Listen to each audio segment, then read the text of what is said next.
Welcome, everybody, to Bridging the Gap, If These Walls Could Talk. Appreciate everybody joining us today on the podcast. We're here today with Lux 10 and Top Contractor School in partnership for this podcast. We've got our guest today is Josh Tohey from 3Rivers General Contracting. It's great to have him on. We work with Josh in the inner circle for Top Contractor School, so we thought he was a perfect person to come in and talk about his business local to our market.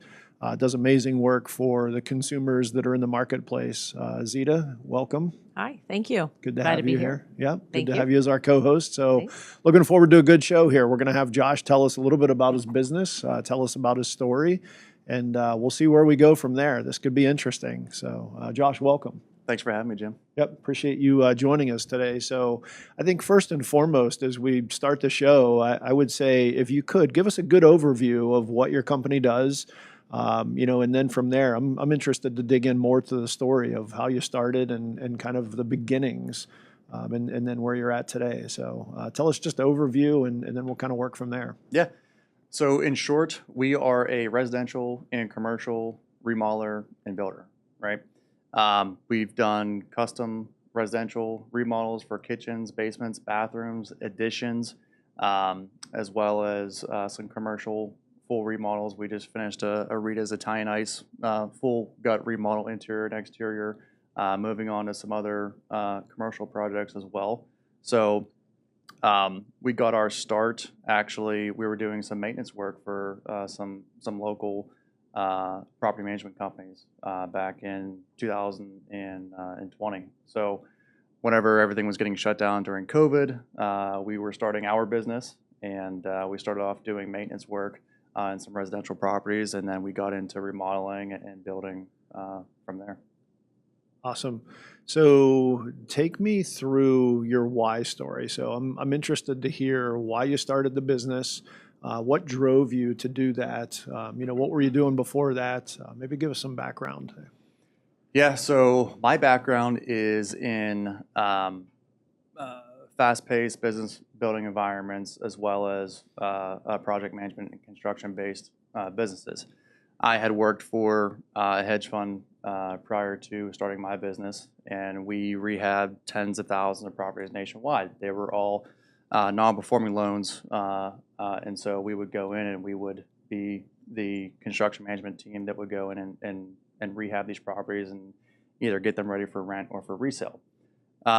So I got to experience that here locally in Pittsburgh. I managed the Pittsburgh market for that business, and I saw how these rehabs were being done on a mass scale, right?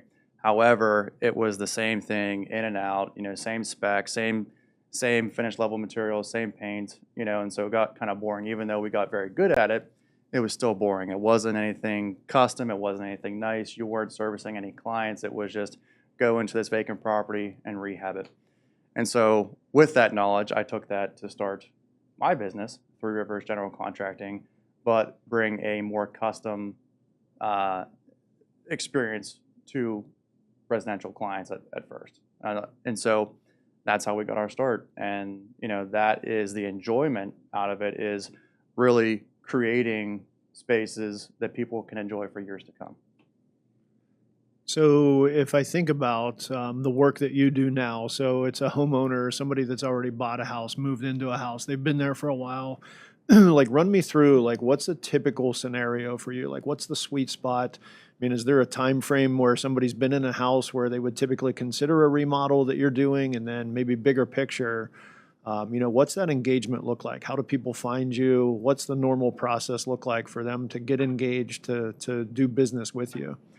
Yeah, so we have a lot of people reaching out to us. You can find us on Google. You can find us on our website. You can submit web forms. You can call in. We do get a lot of word of mouth referrals. We have relationships with a lot of local architectural firms here in Pittsburgh that they've been so kind to refer us out to some different clients. As far as a time frame is concerned for someone to want to do a rehab, it varies. some of the homes that we're going into here in Pittsburgh, they haven't been updated or remodeled in years. Our general housing stock here in the Pittsburgh area, a lot of it's from, the early 1900s or late 1800s. So these houses, do need some work, and we're here to help and facilitate any needs that those owners may need. So that's kind of where we got the bridging of the gap, right? That's from ages ago to now. Zita, tell me, when you have a person who's going through and looking at homes, I mean, do you hear conversations where they're already painting the walls, they're, tearing down a wall? What's that look like when you're in a house with somebody doing a show? So it's often when I show any house, I mean, really, if you know the Pittsburgh market, just been in these homes that we have really great, constructed homes, but a lot of them have been essentially untouched, right? Like they're all in need of, a lot of them are in need of a new kitchen, a new bathroom, new flooring, whatever, even just remodeling the outside of it. So I get a ton of questions from my clients asking, do you have any idea, like, what would something like this cost? Because they get intimidated and they're not even sure where to start because they haven't remodeled something. They're maybe coming from a different market and they've lived in a newer home. They didn't really have to do anything. And they come here to Pittsburgh and, one of the main things that people say is they fall in love with Pittsburgh, right? And they want to stay here. But the housing market sometimes can be challenging because they're not really seeing homes that they're used to seeing, right? And so I'm always, fielding answers to these questions about, if I want to paint this, or what should I do about flooring, or who should I call? And do you have anybody good for a kitchen remodel or a bathroom remodel? I mean, I get these questions on the regular, right? So it's all about making people feel comfortable and confident that I'm going to be able to share great resources with them and that they can make a good real estate decision based on the fact that I have relationships with people that I can say confidently, you can call these people, they'll get back to you, they're going to give you great service, they can, they're going to do a great job, and I think you'll be absolutely thrilled by making this home into your home and what your vision might be. And if you don't have a vision, we have designers, decorators, we have people that can help you through that process that we can refer you to. So I think that makes people feel much more comfortable and confident when buying a home, when I can say, yes, I have people. Don't even worry about that. I have people I can refer. So I think that piece of it has been instrumental in my business and giving my clients confidence. So I think having great companies like yours that we can refer people to is, that's what our platform is all about. Having great relationships out there that on Lux 10 for the consumer to come to, the agent to be able to go on to, and even we create this community that contractors can feed off of each other. We've had a lot of contractors that are referring business to each other on the platform saying, hey, I'm really great at this.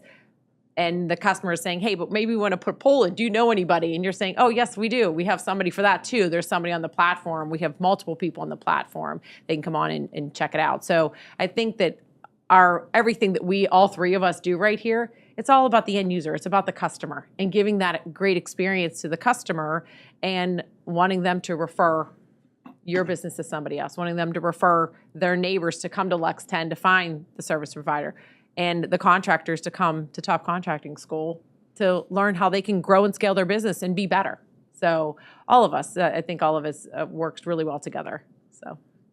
So Josh, I'm curious to hear, like, what's a normal renovation? Tell us a little bit about some of the work that you guys do. Like when a homeowner would reach out to you, like what are they looking for? And then is there anything incrementally that they end up doing? Like what's a typical remodel look like for your company? Yeah. So what we do is our typical remodel on the residential client is we do kitchens, basements, bathrooms, as well as whole home remodels and additions.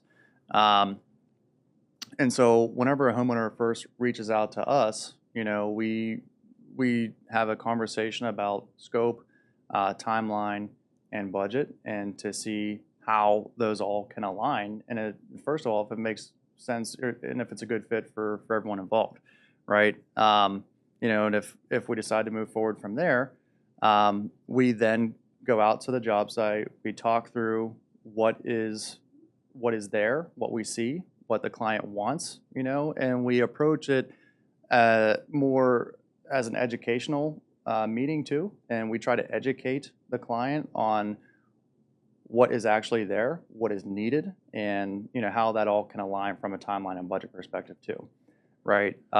Once we have that initial meeting, then we formulate a scope of work, right? The scope of work is our plan, our foundation that we're going to build off of, and then the scope of work, we're not in the business of just going out and giving estimates or giving proposals to clients. Like I said, we try to approach it as more of an educational approach, and we try to partner with our clients, and create a scope of work that can change multiple times depending on what it is that they want.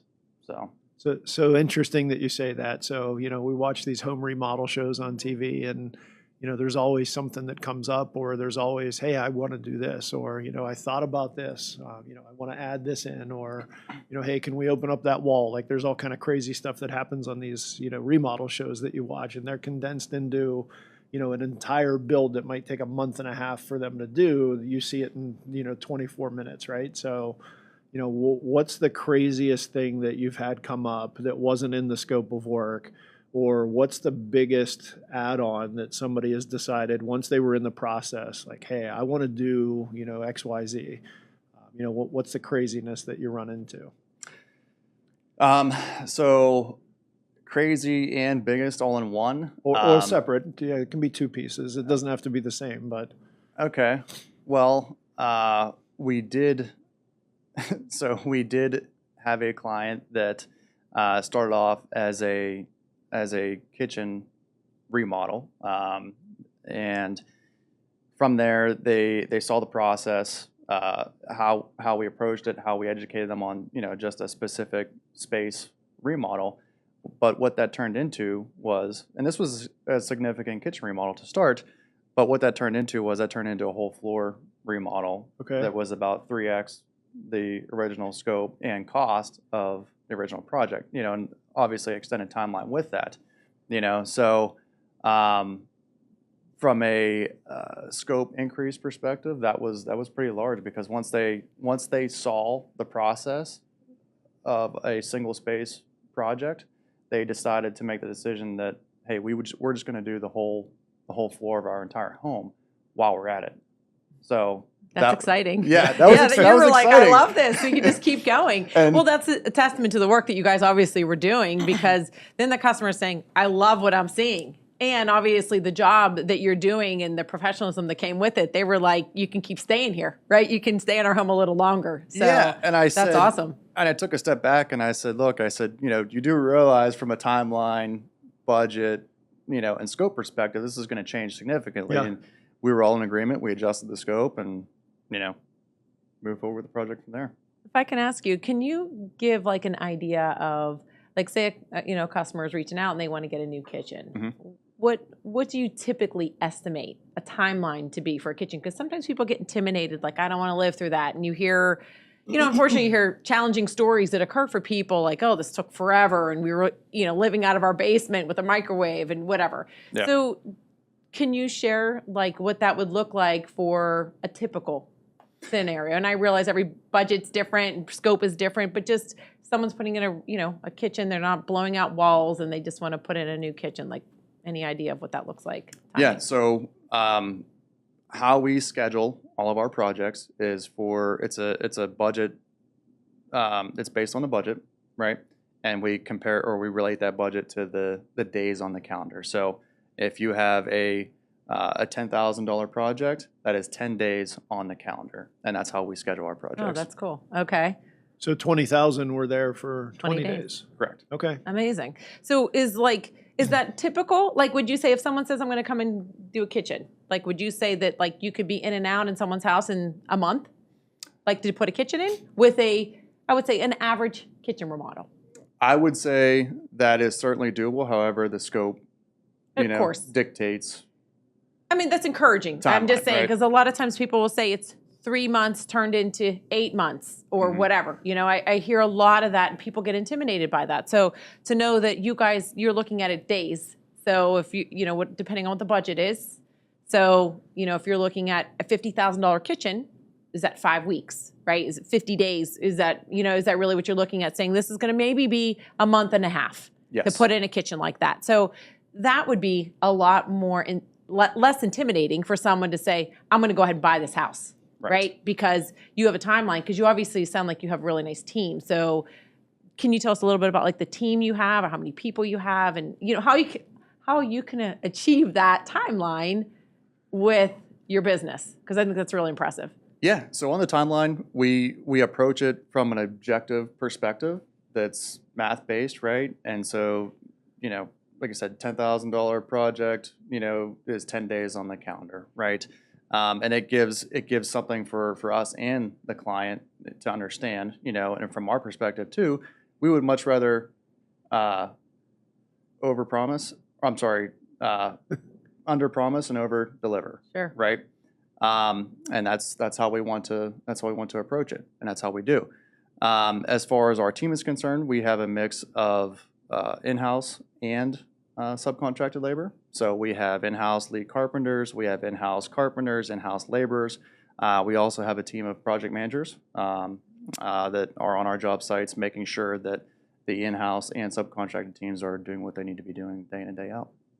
That's awesome. Yeah, so I did a content shoot with Josh over at the Rita's Italian Ice that he did. So it was super cool to get to see the guys working on site, and I think more so too, like the before and after. So I mean, a lot of the contractors that I talk to, I go to their website and I look, and it's like very cookie cutter. Before, it's after, and it's nothing in between. It's no story about what's happening, and it's unique to get to be able to be on site and see something like that as you're going through the process, and maybe something that's halfway finished, to be able to look at. So when you are out on a job site, like how many times do a homeowner I'm thinking like, hey, they're eager, right? They want to get into the house. They're excited about it. The countertop's going in, or, the new tub, right? The soaker tub's going in the bathroom. Like, what does that look like for them? Like, how many times are they coming in and going, hey, what are you doing over there? What's next? What happens after this? Like, is that something that people get excited for? And when does that happen in the process? Absolutely. From a residential perspective, when people are living in a home, even if they're not living in a home during the remodel, it's their home, it's their space that they're living in or they're going to be living in. So it's very important to them, and naturally they want to be present during a lot of the process, and we encourage them to ask questions, because again, even though we try to educate as much as we can up front and before the project starts, it's still educational throughout the duration of the process, because in the beginning of any construction project, whether you're doing commercial, residential, new builds, remodels, it can get pretty messy in the beginning. It can look like there isn't a lot going on in the beginning. There's no light at the end of the tunnel. Yeah, and so in the very beginning, it's a lot of, hey, what's going on? What's next?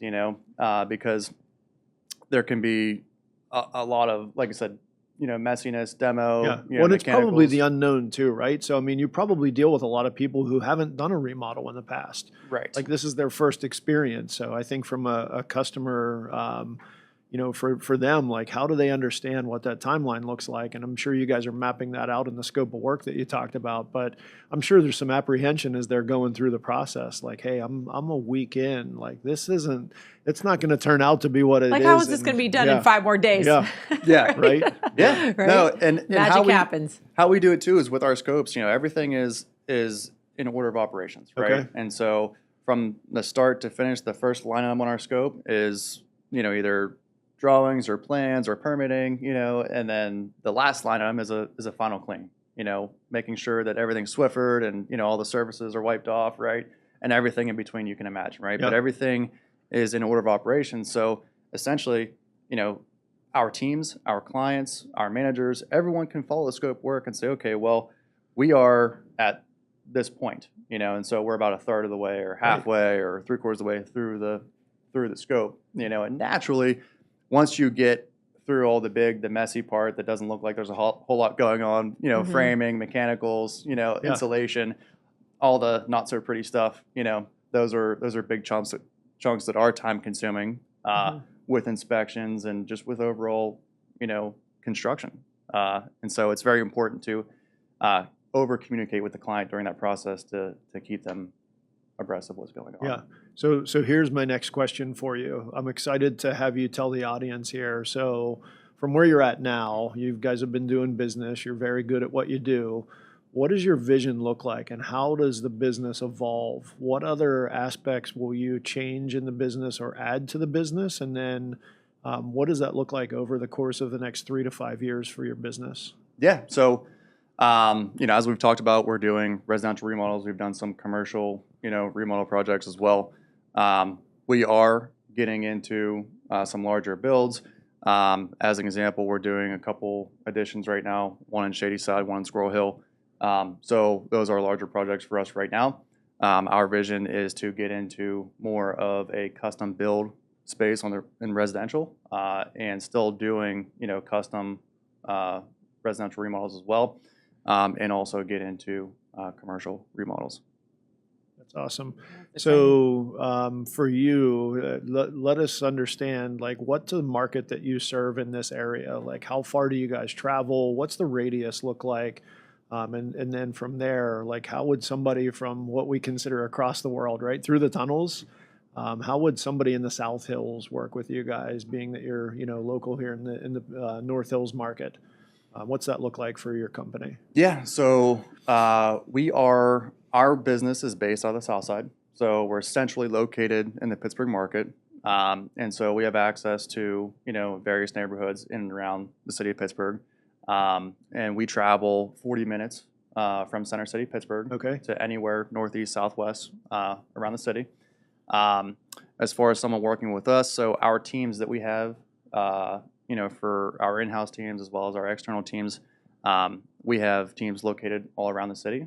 So they're not all just centrally located, but that kind of makes us pretty versatile, where we can operate at. Yeah. And we can service, different clients, different neighborhoods, all around the city.